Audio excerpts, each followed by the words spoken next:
नमस्कार दोस्तों, मैं हूं दीपक चौरसिया और छत्तीसगढ़ से हमारे इस विशेष कार्यक्रम में आपका स्वागत है। मैं आपको एक बात बता दूं, 5 राज्यों में चुनावी हलचल शुरू हो चुकी है। देखना यह महत्वपूर्ण होगा कि इन 5 राज्यों में जनता किसे विजय दिलाती है और किसके साथ विद्रोह करती है, यानी उसको उतना पसंद नहीं करती है। लेकिन इन 5 राज्यों में एक राज्य छत्तीसगढ़ भी है, जिसके मुख्यमंत्री भूपेश बघेल ने अपने लिए एक अलग पहचान बनाई है और अलग ब्रांड भी। क्या है उनकी नई पहचान और नया ब्रांड, ये समझने की कोशिश करेंगे और कैसे उन्होंने छत्तीसगढ़ के आम जन को रोजगार से जोड़ा है, इसको भी जानेंगे। सबसे पहले भूपेश जी, आपका बहुत बहुत स्वागत है। सबसे पहले मैं आपसे जानना चाहता हूं, 5 साल बाद, 5 साल आपने जनता को आपने जनता की सेवा की, 5 साल बाद जनता एक बार क्यों आपको फिर से मौका दे?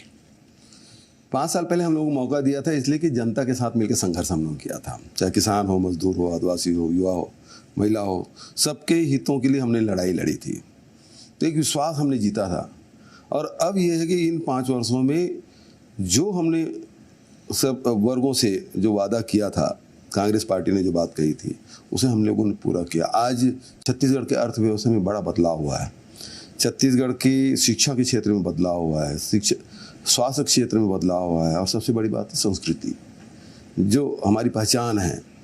कोई क्षेत्र विशेष की अलग पहचान होती है, तो वो पहचान हमारी छत्तीसगढ़ की भी है। तो संस्कृति को लेकर हम लोगों ने बड़ा काम किया है।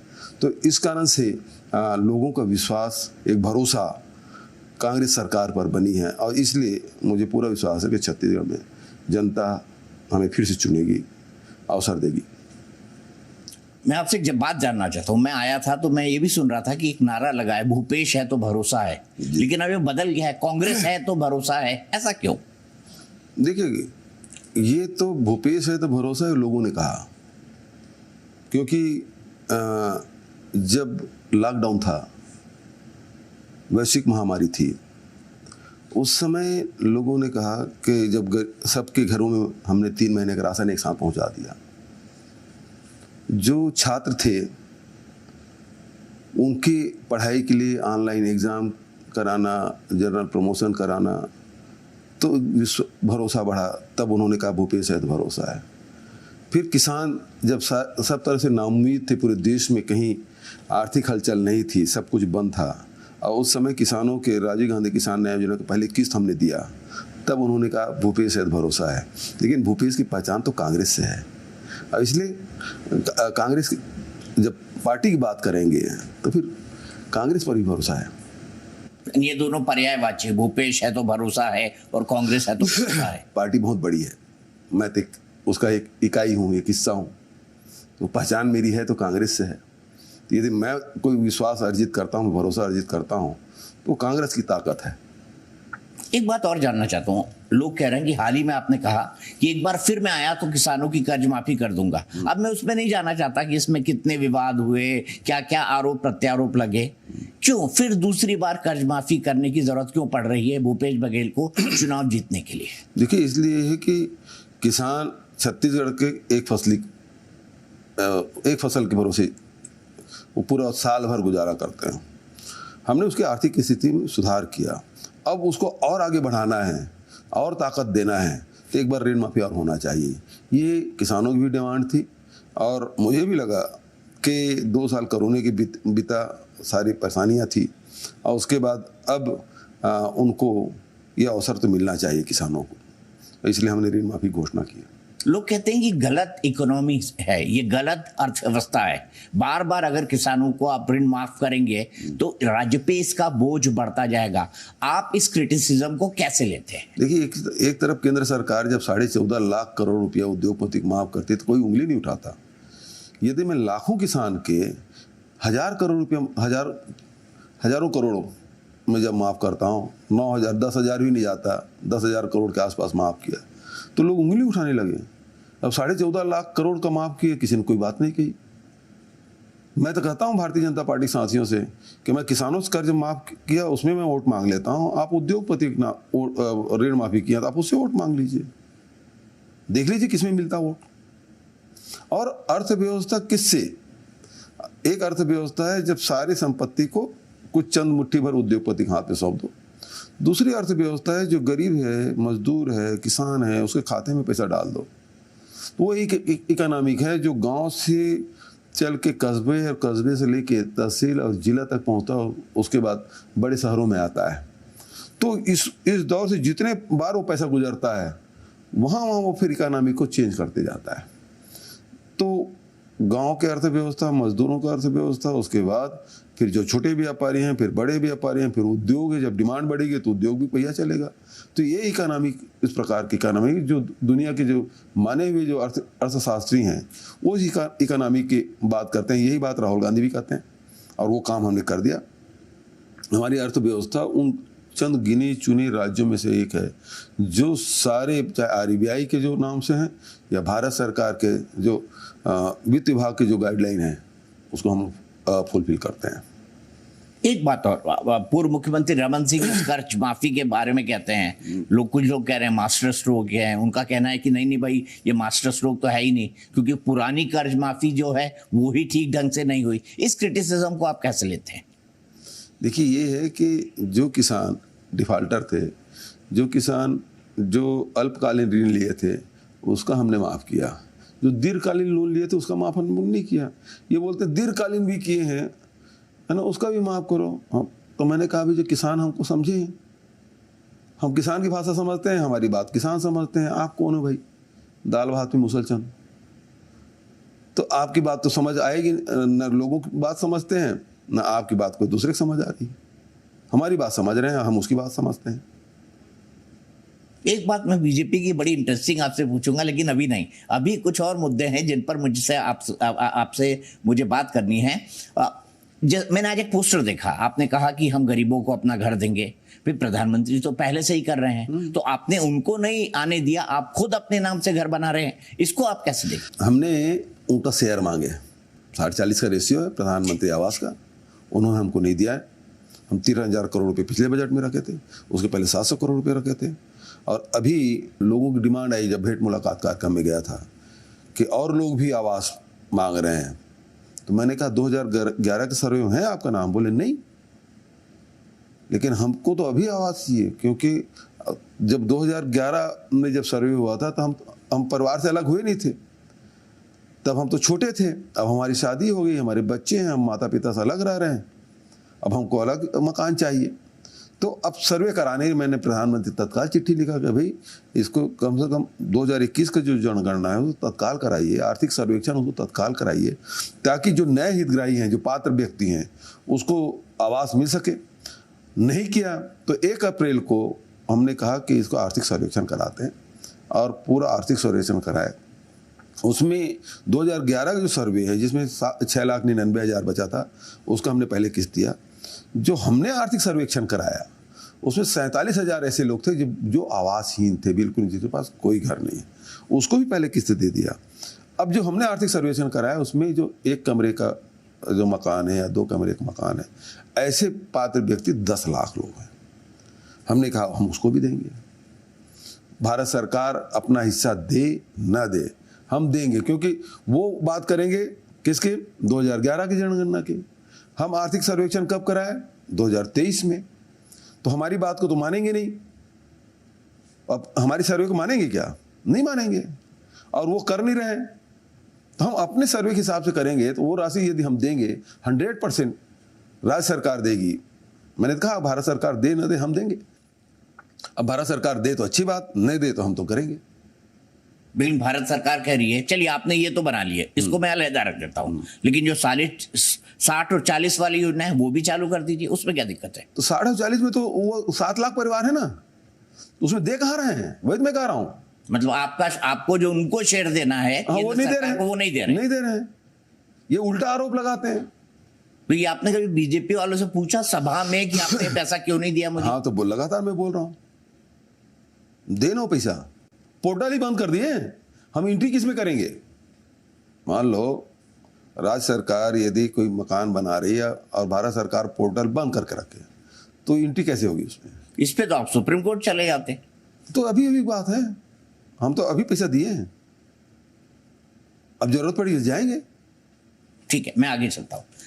मैंने एक चीज देखी बघेल साहब, आपने गाय, गोबर, पशुधन, इसको एक आम रोजगार से जोड़ा और जितने प्रोडक्ट्स हैं उनके लिए सी मार्ट जैसे अच्छे बाजार बनाए जो आपको दुनिया भर की इकोनॉमिक वेबसाइट्स पे भी देखने को जिनके प्रोडक्ट्स मिल जाते हैं। ये क्या विचार था और क्या इसने वाकई ग्राउंड पे काम करना शुरू किया स्कीम ने? जी, इसके दो पहलू हैं। पहला तो ये, पूरे देश में गाय के नाम से राजनीति होती और जो आवारा पशु है उसके कारण से फसल बचाना मुश्किल हो गया।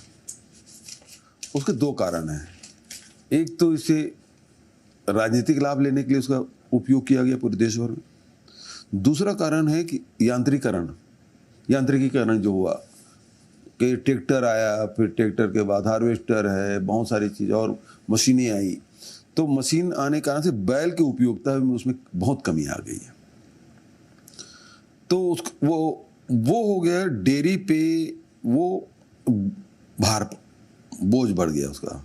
जो दूध उत्पादक मवेशी है उस पे ये जो अनुत्पादक जितने भी मवेशी हैं वो उस पर बोझ बन गया। तो डेयरी है वो लाभकारी नहीं रहा, अलाभकारी हो गया। और दूसरा ये राजनीति अलग। अब इसके कारण से हुआ कि फसल बचाना मुश्किल हो गया। तो इसको अर्थ से कैसे जोड़ें?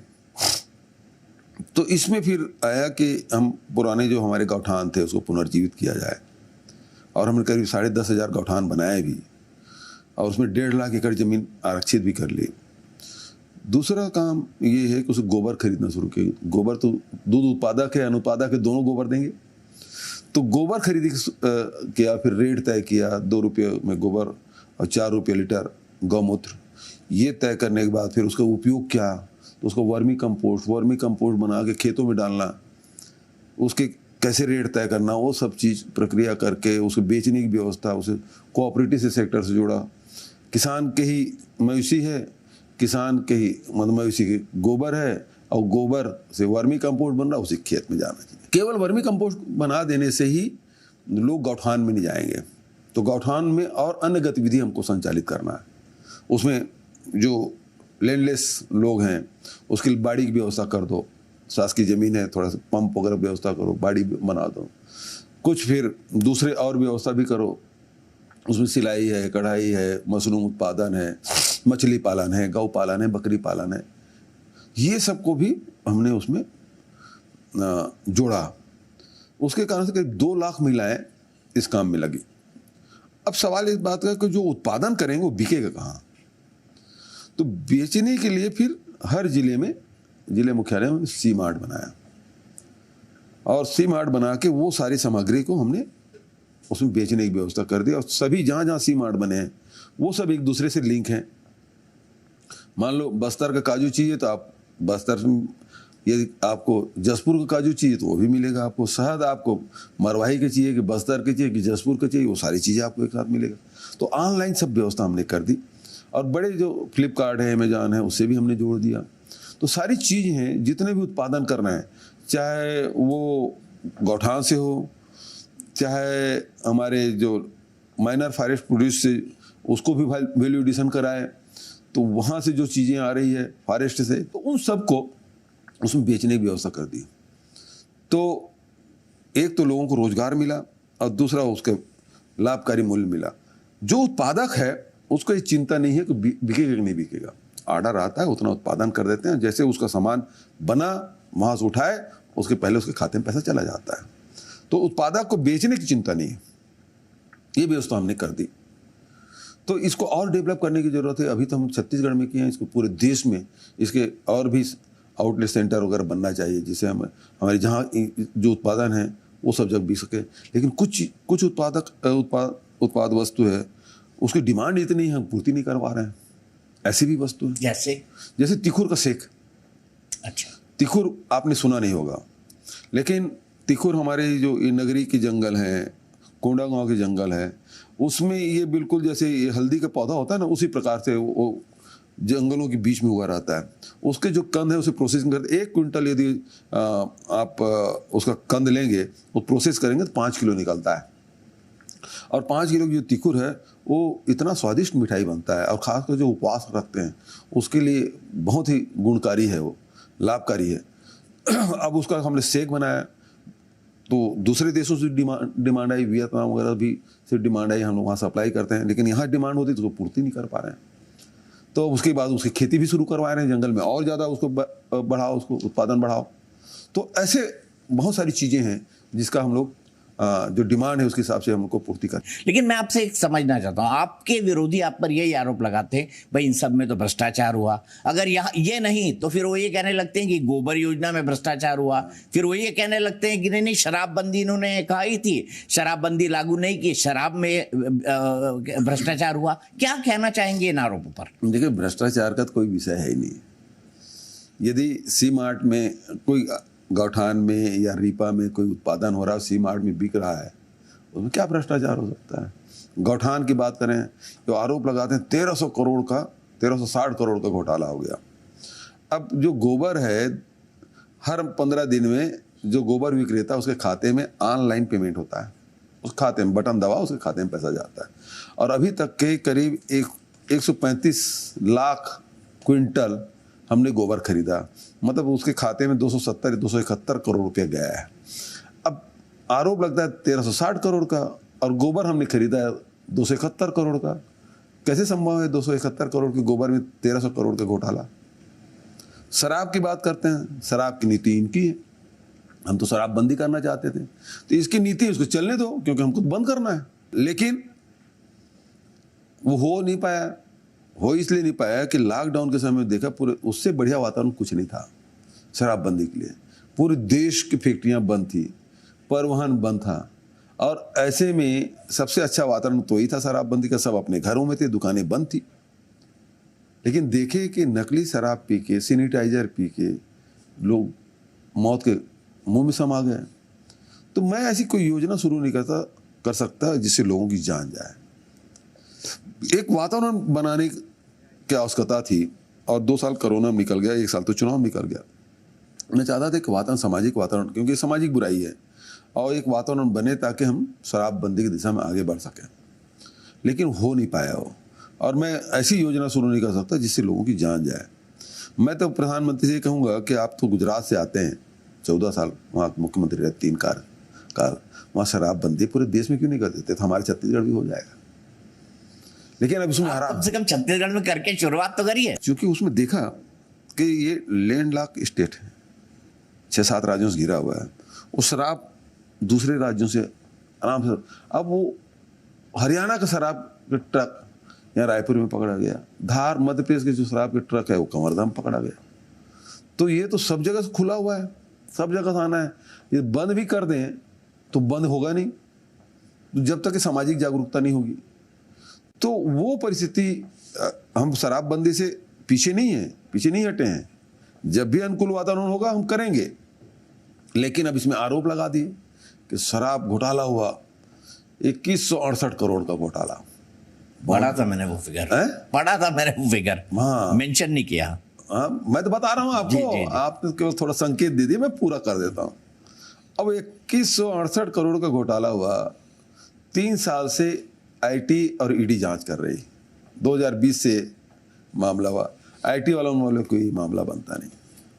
फिर ईडी वाले घुस गए, ईडी वाले पूरा ताकत लगा लिए, और जितने लोगों की गिरफ्तार किए, जितने खिलाफ कार्रवाई किए, उसमें वर्तमान जो संपत्ति है, 2018 के पहले एक संपत्ति है, जो उसके पैतृक संपत्ति, चल अचल संपत्ति, सबको जोड़ लिए, तो हुआ 200 करोड़।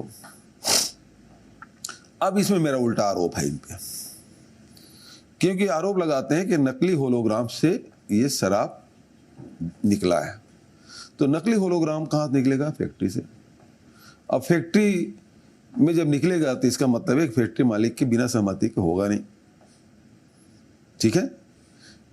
तो फैक्ट्री मालिक के घर में छापा डाले आप, उनके यहाँ करोड़ों रुपए की ज्वेलरी पकड़ी गई, उसको आपने जब्त नहीं किया, उसके बैंक खाते सीज नहीं किए, उसकी चल संपत्ति जब्त नहीं किए, और उनको गिरफ्तार भी नहीं किए। तो क्या लेन देन हुआ भाई आपके साथ जो उनकी गिरफ्तारी नहीं हुई? मेरा आरोप ये लेन देन हुआ है, इसका से गिरफ्तारी नहीं हुई। फर्स्ट पॉइंट तो वही है जहाँ से नकली होलोग्राम लगता है। और दूसरी बात ये है, आईटी वालों ने कहा इसमें कोई केस बनता नहीं। दूसरी बात ये है कि सीएजी ने केग ने, भारत सरकार ने यहाँ जांच करवाई, 2 साल जांच कराई, सारे फैक्ट्रियों में गए, हर एक जिले में गए और उन्होंने कहा इसमें कोई गड़बड़ी नहीं है। ये सर्टिफिकेट उनके द्वारा। अब ये कहते हैं कि गड़बड़ी हुई, अब ये कहते हैं कि 2160 करोड़ का है, ये बोलते हैं राजस्व खानी को, राज्य के राजस्व में। तो रमन सिंह के समय में 3900 करोड़ रुपये का राजस्व आता था शराब से, और हमारे समय में लगभग 5600 या 6000 करोड़ के आसपास है, मतलब 1.5 गुना ज़्यादा। तो यदि गड़बड़ हुआ है तो उसके शासनकाल से हमें 1.5 गुना ज़्यादा हमारे राजस्व में हुआ। अब ईडी आरोप लगाती है कि राजस्व में, राज्य के राजस्व में हानि हुई है, तो पहले तो रमन सिंह को पकड़ लो भाई। जब हम 6000 करोड़ का बेच रहे हैं, है ना दुकानें बढ़ाई न कुछ हुआ, बल्कि दुकानें घटी, उसके बाद 6000 करोड़ के बेच दिए, और तुम 3900 करोड़ के बेच रहे थे, मतलब गड़बड़ आप कर रहे थे। तो पहले कार्रवाई उन पर होनी चाहिए। और अब तीसरी बात, अंतिम बात कहना चाहता हूँ। अब ईडी ने अपनी, आईटी ने अपनी जांच में कहा कुछ नहीं, ईडी अब घूम घूम के थक गई है, अब वो हाई कोर्ट में एप्लीकेशन दिया है, इसको अब सीबीआई इस जांच को सौंपा जाए। मैं इसे और आगे बढ़ता हूँ कि आप इंटरपोल को दे दें, क्योंकि अब जब देश की जो बड़ी बड़ी एजेंसियां जांच नहीं कर पा रही है, तो इंटरपोल को दे देना चाहिए। ये आप मजाक में बोल रहे हैं, क्योंकि इंटरपोल तो हमारे मामले की जांच करेगी नहीं, ये डोमेस्टिक मसला है। तो अब ईडी से बड़ा कुछ हो सकता है, जिसके पास मतलब असीमित अधिकार है आपके पास, है ना, आर्थिक मामलों की आईटी, उससे बड़ा कोई एजेंसी नहीं है। अब उसके बाद सीबीआई क्या करेगी उसमें? मतलब आपकी मंशा क्या है? आपको राज्य सरकार में बैठे, राज्य सरकार को अस्थिर करो और राज्य के लोगों को परेशान करो। ठीक, आगे चलते हैं। हाँ। ये मुद्दा हो गया। अगला मुद्दा है भूपेश बघेल ब्रांड ऑफ हिंदुत्व। आपने पूरा रामपथ गमन, वनपथ गमन पूरा भाग बना दिया है। जिस रास्ते से भगवान श्री राम वन के लिए गए, वो पूरा रास्ता आपने बना दिया है। माता कौशल्या का मंदिर बना दिया है, कई जगह पे भगवान राम की मूर्तियां लगा दी है। और हम ये सुन रहे हैं कि 22 जनवरी को राम जन्मभूमि का मंदिर अयोध्या में प्रधानमंत्री जी वहाँ पे शिलान्यास करने जा रहे हैं या प्राण प्रतिष्ठा करने जा रहे हैं, और उसके आसपास आप ये राम वन पथ गमन पथ भी शुरू कर सकते हैं। तो ये क्या भूपेश बघेल ब्रांड ऑफ हिंदुत्व है, कांग्रेस ब्रांड ऑफ हिंदुत्व है? मैं तो छत्तीसगढ़ के संस्कृति को बढ़ावा दे रहा हूँ। जो प्राचीन मान्यताएं हैं हमारी संस्कृति में, हमारी जनजीवन में जो रचा बसा है, उसको देश और दुनिया के सामने रखा हूँ। ये हमारी कोशिश है। चाहे रामगमन पर्यटन परिपथ की बात करो, चाहे यहाँ कबीर सरोवर बनाने की बात करो, क्योंकि यहाँ बड़ी संख्या में हमारे कबीरपंथी लोग रहते हैं। बहुत बड़ी संख्या में हमारे 31% से अधिक आदिवासी रहते हैं, उनके आदि संस्कृति है। तो उसके जो आस्था के केंद्र हैं, चाहे देवगुड़ी हो, पेनगुड़ी हो, माता गुड़ी हो, ठाकुर दे हो, उसके निर्माण की बात हजारों की संख्या में।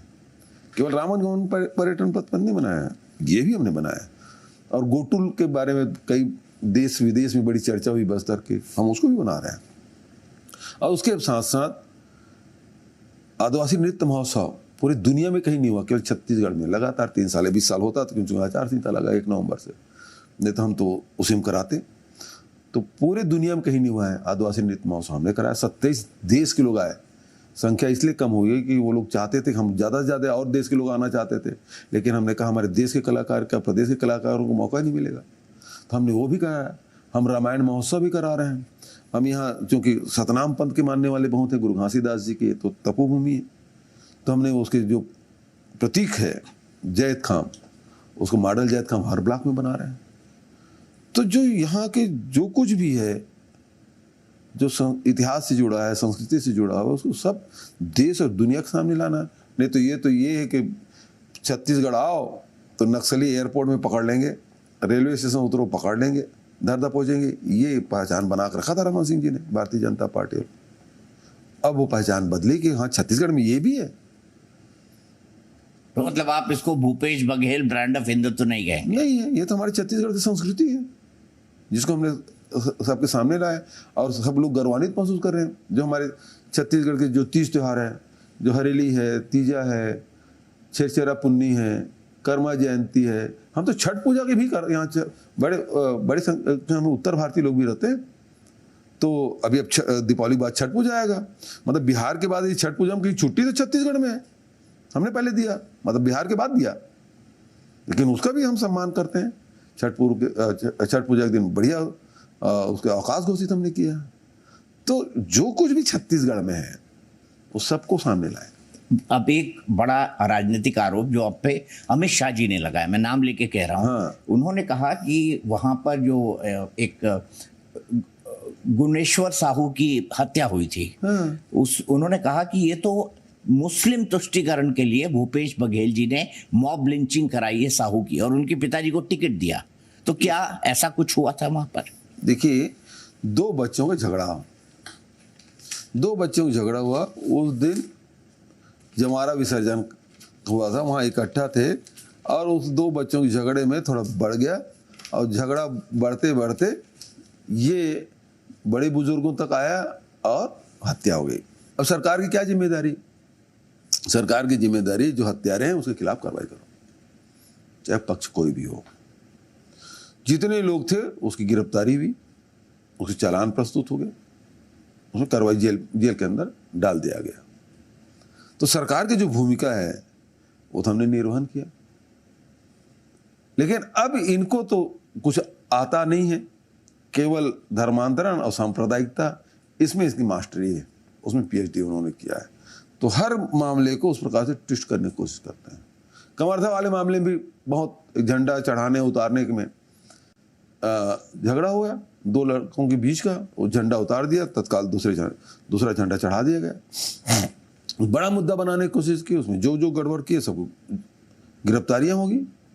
अब उस समय नगर निगम के चुनाव थे, ये बीरगांव के, भिलाई चरौदा के, रिसाली के, इसको खूब हल्ला किए, यहाँ तुष्टीकरण किया जा रहा है, लेकिन मुंह के खाए वहाँ, और इस समय भी मुंह खाएंगे। ठीक है, एक बात और आपसे जानना चाहता हूँ। एक मुद्दा है पीएससी घोटाला, जिसको लेकर प्रधानमंत्री जी बोल रहे हैं कि इसकी तो सीबीआई से जांच होगी। क्या कहना चाहेंगे इस घोटाले के बारे में? भाई ये है कि मैं भारतीय जनता पार्टी के मित्रों से कहा, यदि पीएससी में कोई गड़बड़ी है तो मुझे बताएं, मैं जांच कराऊंगा। आज तक मुझे दे नहीं पाए।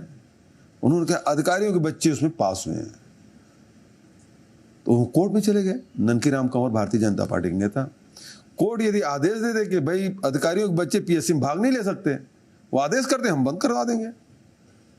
लेकिन मैं ये कहना चाहता हूं, भारतीय जनता पार्टी के शासन काल में पीएससी के घोटाले हुए, उसमें मेरिट आर्डर में गड़बड़ी हुई।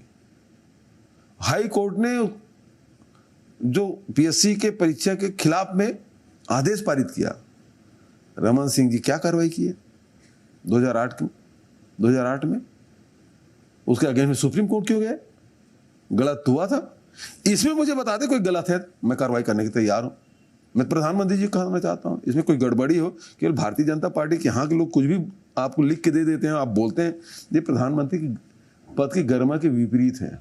आपके पास कोई शिकायत है तो दीजिए, हम जांच कराएंगे।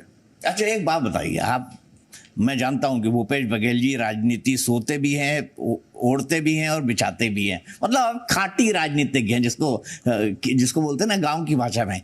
अब मैं आपसे जानना चाहता हूं, आपको क्या लगता है रमन सिंह जी को 5 साल बीजेपी ने भाव क्यों नहीं दिया? जरा इसके बारे में भी थोड़ा खुलासा करिए, बताइए आपका कैलकुलेशन क्या कहता है बीजेपी वालों का? भाई रमन सिंह जी की भारतीय जनता पार्टी में बड़ी गहरी पैठ है। वो अपने हिसाब से प्रदेश अध्यक्ष बनाते हैं, अपने हिसाब से नेता प्रतिपक्ष बनाते हैं, और अभी उन्होंने बता दिया कि पुरंदेश्वरी जी से लेकर ओम माथुर जी तक क्या है, और अमित शाह जी यहाँ डेरा डाले, रात रुके, 3 रात रुके यहाँ, लेकिन टिकट जो बटी है उसमें रमन सिंह की ही चली है। भारतीय जनता पार्टी में इतनी गहरी पैठ है, लेकिन उसको कितना नकारने की कोशिश कर रहे हैं लेकिन उसके हिसाब से नेता प्रतिपक्ष अध्यक्ष बनते हैं। कोशिश कर रहे हैं भारतीय जनता पार्टी के शीर्ष नेतृत्व उसको नेपथ्य में डालें, लेकिन नहीं हटा पा रहे हैं। उसका कारण भी है क्योंकि उनके जो प्रिंसिपल सेक्रेटरी ना अमन सिंह आजकल अडानी जी की सेवा में है, और अडानी जी की बात विश्व गुरु कैसे टाल सकते हैं? बात ये तो पकड़ ये तो दोनों आपने मिक्स कर दिया, राजनीति और आरोप। लो भला, मैं तो वही तो कह रहा हूँ। लेकिन रमन सिंह जी अपने आखिरी खंदक की लड़ाई लड़ रहे हैं। चलिए मैं आगे चलता हूँ, अभी मेरे पास 2-3 मुद्दे और हैं।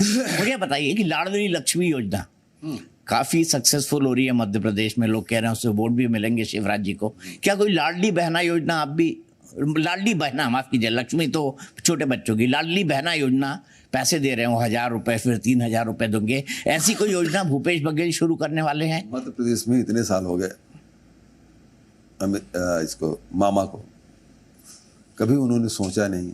अब 2 महीना चुनाव के है, सारे सर्वे और सारे जो राजनीतिक विश्लेषक हैं वो बता रहे हैं कि मामा जी के जाने का समय आ गया, तो उन्होंने आखिरी कार्ड के सीधा पैसा ट्रांसफर कर दो। तो वो जानते हैं कि ये चुनाव तक के लिए है, वो इसलिए वो योजना कारगर नहीं होगी। चुनाव होते ही समाप्त हो जाएगा, चुनाव खत्म हुआ है, योजना समाप्त। तो आपकी ऐसी कोई योजना लागू करने की? वो क्या होगा क्या नहीं, वो घोषणा पत्र समिति वाले जाने। मैं अभी नहीं, घोषणा पत्र से पहले घोषणाएं तो हो रही है ना मुख्यमंत्री जी? हाँ, अभी 16-17 घोषणा हो चुकी है, गारंटी हमने दिया है, राहुल जी ने, प्रियंका जी ने, सबने दिया है। अभी आज ही 7 गारंटी हमने दी। अच्छा, मैं जानता हूँ भूपेश बघेल नेता के तौर पे तो हर कोई जानता है, लेकिन व्यक्ति के तौर पर क्या अच्छा लगता है भूपेश बघेल को? मुझे पढ़ना, लिखना, नाचना, गाना, या कुछ नई चीज, अपने हॉबीज के बारे में कुछ बताइए। भाई मैं तो गांव में पला बड़ा हूँ, खेतों में भी अकेले रहो तो बहुत अच्छा लगता है, नाला के किनारे घूमते रहो वो भी अच्छा लगता है। दूसरा, कुछ पुस्तक अगर खाली समय है, आपके खेती काम समाप्त हो गया तो बढ़िया से कुछ पुस्तक पढ़ लो, उपन्यास पढ़ लो, कुछ सत्संग भी कर लो, मित्रों के साथ गप्पेबाजी भी कर लो, अड्डेबाजी भी कर लो, वो भी अच्छा लगता है। मित्रों के साथ रहना सबसे अच्छा लगता है, क्योंकि उसमें कोई तनाव होता नहीं है। तो अभी अड्डेबाजी हो पाती है कि नहीं हो पाती? बैठते हैं जहाँ मौका मिलता है, 4 दोस्त मिल गए, किसी की तो थोड़ी बुराई कोई दूसरे दोस्त की जो आज नहीं बैठा हुआ उसकी बुराई कर ली, वो सब कुछ चलता है ना इस बीच में, हंसी मजाक सब चलते रहता है, तो उसमें उम्र का भान नहीं होता। जब सब दोस्त रहोगे, वो तो जब बच्चे दिखते हैं तब पता चलता है कि अपन बुढ़े हो गए। नहीं, आप तो माशाल्लाह जवान है, काम। लेकिन जब अपने उम्र के मिलते हैं तो उस समय तो सब जवान होते हैं। अब मैं आपसे जानना चाहता हूँ, फिल्में देखते हैं? बहुत पहले देखता था, खूब देखता था। कौन सी देखी? और डांट भी खूब खाया। कौन सी किस फिल्म के लिए आपको सबसे ज्यादा डांट पड़ी, आज ये बताइए आप। नहीं, किस फिल्म में नहीं, लेकिन फिल्म देखने के नाम से पिताजी की डांट खूब पड़ी है ना। जब भी रायपुर आता था काम के सिलसिले में, तो मान लो ट्रैक्टर या मोटर पंप बनाने दे दिए, अब वो बनेगा तो समय लगता है, उस बीच में जो समय मिला मैकेनिक से बात हो गई, तो उसके बाद फिर क्या क्या क्या करोगे रायपुर में, तो पिक्चर चल दो।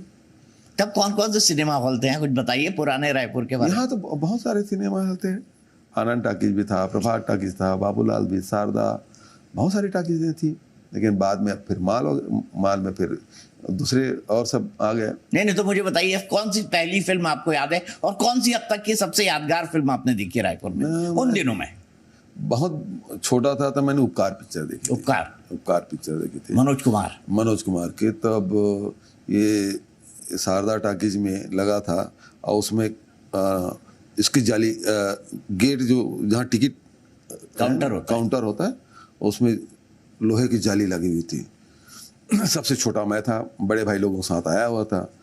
अब ये था कि भीड़ इतनी थी कि कोई जा नहीं सकता था। पता चल गया था कि अब लिमिटेड टिकट बची है, तो उन्होंने, मेरे भैया ने जेब में मेरे पैसे डाले और बोले ऊपर से ऐसे लटकते चल दो, है ना। बोले ठीक है, तो ऊपर से लटकते हुए, है ना, पैर भी फंसाया, हाथ भी फंसाया, लटकते हुए, किसी शेर वगैरह मत लगे, और गया काउंटर के पास, कूद गया। अब जो पहले जो जाएगा उसी टिकट मिलेगी। 7-8 लोग थे, टिकट लिए, उसके बाद बड़े पिक्चर देखे। अच्छा, मुझे बताइए इसके उपकार के अलावा कौन सी फिल्म, कौन सा गाना आपको याद है, कौन सी आपकी सबसे फेवरेट फिल्म उस जमाने की? मुझे पता है आजकल तो आप क्या देख पाते होंगे। अब तो बहुत कम देख पाते हैं, समय भी नहीं मिलता। देखो बहुत सारी पिक्चरें हैं, बहुत सारे, मतलब उस दौर में आप कहेंगे तो दिलीप कुमार है, देवानंद है ना, राज कपूर है, फिर बाद में राजेंद्र कुमार भी आ गए, है ना, और उसके बाद जितेंद्र, धर्मेंद्र, अमिताभ, सबकी पिक्चर हमने बहुत देखी। शाहरुख की बात नहीं कर रहे हो? शाहरुख के बाद में हम लोग जब पिक्चर देखना कम हुआ हाँ। तब शाहरुख और इन लोगों का दौर आया। नहीं तो हम लोग दौर में तो जो हीरो का नाम लिया वही लोग थे। तो गाना जो आपको ऑल अभी टाइम, गा रहा हूँ ना, मत गाना, बहुत गलत नहीं खड़ा। नहीं, मैं तो ऑल टाइम फेवरेट गाने के बोल सुन रहा हूँ, मैं गवा थोड़ी रहा हूँ आपसे। अच्छा, गाने बहुत अच्छे, उपकार के बहुत बड़े बड़े गाने हैं। उपकार के भी गाने कहेंगे या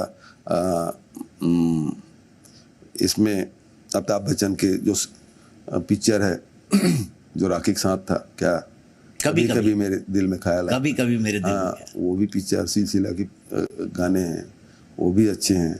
मतलब हमसे आप रोमांटिक हैं बिल्कुल। और उसके बाद शशि कपूर के चोर मचाए शोर, उसके गाना है ना, घुंघरू की तरह बजता रहा हूँ मैं, बहुत सारे गाने, फिल्मी गाने। कोई ऐसा गाना जो आपको जब आप पॉलिटिक्स में आए तो आपको लगे कि हाँ ये गाना है जो काम मैं एज ए पॉलिटिशियन करना चाहता हूँ, एज ए सोशल वर्कर करना चाहता हूँ, उसको आगे बढ़ाता है? ऐसा कोई दिमाग में गाना, गीत, भजन? नहीं, अब इतना डिटेल में मत जाइए, कहाँ फ्लैशबैक में ले जा रहे हैं आप, इतनी यादें। अब राजनीतिक भाग दौड़ के बीच में आप एकदम फ्लैशबैक में ले जा रहे हैं 30 साल 40 साल पुरानी बात। तभी तो मालूम पड़ेगा ना कि आदमी कितना जीवट है। पर आपने गिना दिए बहुत सारे गीत दिए, और एक से एक गाना, घुंघरू की तरह बजता रहा हूं मैं, बहुत ही शानदार गीत था। और मेरी आपको शुभकामनाएं, आप चुनाव लड़े, बहुत अच्छे से लड़े और छत्तीसगढ़ की जनता के लिए हमेशा हमेशा काम करते रहें। बहुत बहुत शुक्रिया। तो ये थे भूपेश बघेल, छत्तीसगढ़ के मुख्यमंत्री। कई सारे सवाल थे, कई सारे जवाब भी दिए। अब देखना ये दिलचस्प हो जाता है कि छत्तीसगढ़ की जनता किसके साथ, किसको विजयी दिलाती है और किसके साथ विद्रोह करती है।